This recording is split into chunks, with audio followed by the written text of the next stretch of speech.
So, let's talk about the indolence of the Filipino. Tamad nga ba ang mga Pilipino?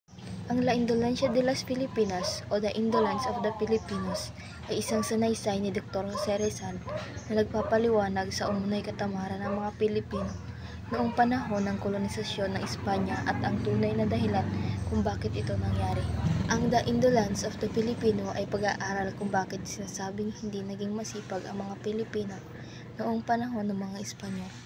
Binanggit ni Rizal na bago dumating ang mga Espanyol, masipag at maunlad ang mga Pilipino.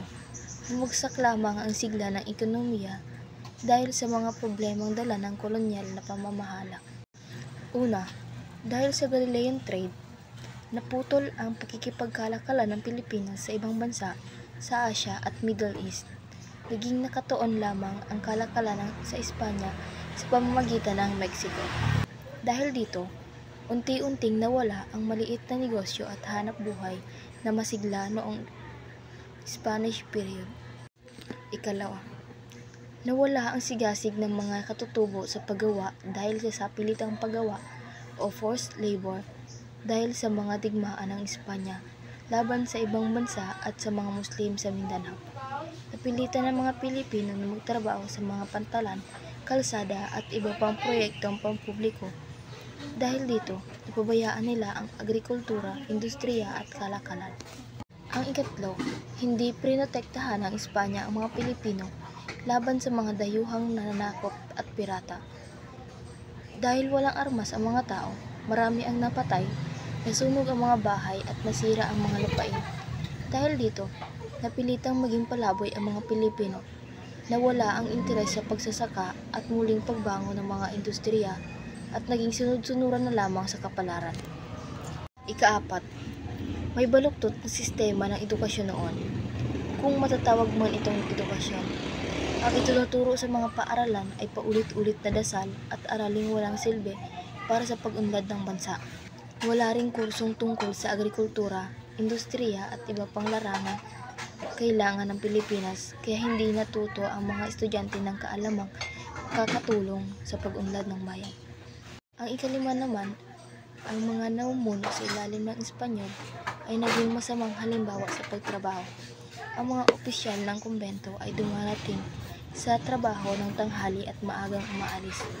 Habang hindi ginagawa ang kanilang mga tungkulin, ang mga kababaihan naman ay palaging sinasamahan ng mga tagapaglingkod na gumagawa ng mga personal na bagay para sa kanila, mga bagay na dapat nilang gawin para sa kanilang sarili. Ang ika-anim, laganap at malawakang ipinakilala ang mga pagsusugal noong panahong iyon. Halos araw-araw may sabong at tuwing pista, ang mga opisyal ng pamahalaan at mga prayle ang unang nakikilahok sa iba't ibang uri ng pustahan at pagsusugal. Ang ikapito, baluktot ang sistema ng relihiyon noon. Pinagsasamantalahan ng mga prayle ang pagiging inosente ng mga Pilipino, kaya ipinaniniwala nila na mas madali makapasok sa langit ang may hirap. Dahil dito, mas pinili ng ilang tao na huwag magtrabaho at manatiling mahirap upang madaling makapasok sa langit pagkalipas ng buhay. At ang panghuli, napakataas na buwis noong panahong iyon, kaya't malaking bahagi ang kanilang kinita ang napupunta sa pamahalaan at sa mga prayle. Dahil dito, nawala ang kabuluhan ng kanilang pagsisikap at sila'y na-export, hanggang sa napilitang mawala ng ganang kumilos at magsikap. Inamin ni Rizal na hindi masyadong nagsusumikap ang mga Pilipino dahil sa nakasanayan na nila ang mainit na klima ng tropiko. Ayon sa kanya, ang ilang oras na trabaho sa ilalim ng matinding sikat ng araw sa gitna ng mga likas na impluwensya ng kalikasan ay katumbas na isang buong araw ng paggawa sa mga bansang may katamtamang klima. Mahalagang tandaan na ang katamaran sa Pilipinas ay isang pangmatagalang ugali, ngunit hindi ito namamana. Naman dumating ang mga Kastila, masipag na ang mga katutubo sa pakikipagkalakalan sa China, Hapon, Arabo, Malaysia at sa iba pang bansa sa gitnang silangan. Ang dahilan ng sinasabing katamaran ay malinaw na ipinaliwanag sa saraysay at nakabatay sa mga totoong pangyayari sa kasaysayan, hindi sa haka-haka.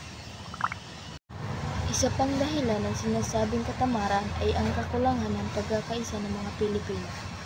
Dahil dito, wala silang likas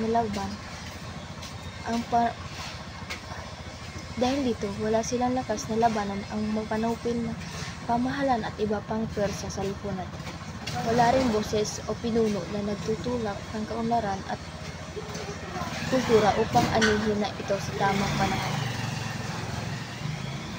Sa ganitong kalagayan, nananatiling tila walang buhay ang Pilipinas.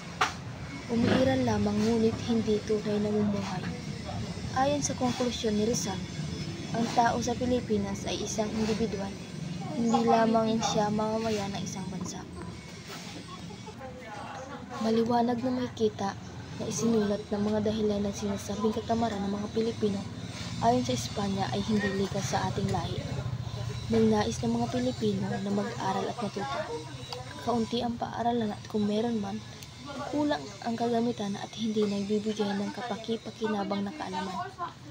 Nang subukan naman nilang magtayo ng negosyo, kulang ang puhunan at wala silang proteksyon mula sa pamahalaan.